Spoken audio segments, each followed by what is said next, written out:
Magandang hapon mga kabay. So meron pa akong estimate dito. 39563 liter I. Ang model nito mga kabay, ganun pa rin. Dito 5032. Yan. So isasaksak natin mga kabay.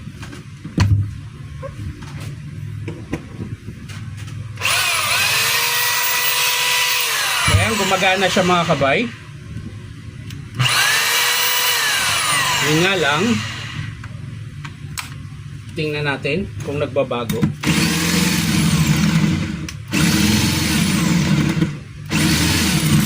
So wala po siyang hammer mga kabay. Tapos yung selector niya, ayan o, umiikot na lang. Dapat hindi siya. Kung tumod yung unit nyo mga kabay, dapat hanggang dyan lang siya. Yan, hindi siya lalagpas dito. Ito, umiikot na lang oh. So ibig sabihin yan mga kabay, sira ito. Yan. So bubuksan natin yan. Ayan, nakaporma na yan siya. So ayan mga kabay oh.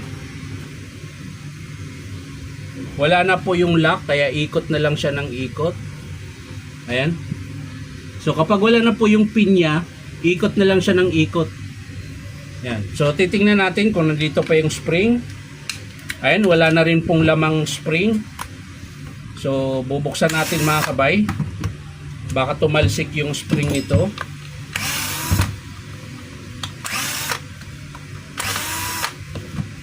So gumagana naman siya. Ang problema, wala siyang hammer.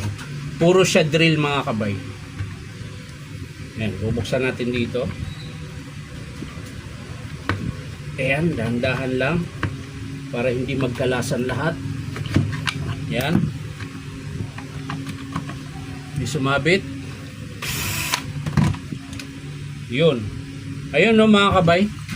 Nandito na yung spring niya, nakalas. Ayan. Hindi na siya nakakabit.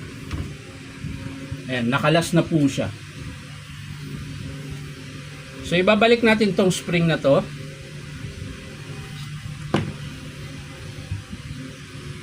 Ayan, babalik natin. So ito mga kabay, dito yan nakakabit. Ayan. So kung mapapansin nyo mga kabay, ayan. Ito pong dalawang to, isa, dalawa, yung parang tenga. Diyan po nakakabit yung spring. So mauuna yan, dito yan nakalagay yan. Tutusok nyo dyan. Tapos yung isa, iikot nyo siya doon sa kabila. Ayan. So ganun po ang forma dapat ng spring. Diyan nakalagay yung selector. Pag inikot mo, pupunta sa drill, tapos hammer. Ito po yung nagsisilik. Ayan. So ngayon, ibabalik natin yan mga kabay. Tingnan natin kung malakas pa yung hammer. So kung malakas pa yung hammer,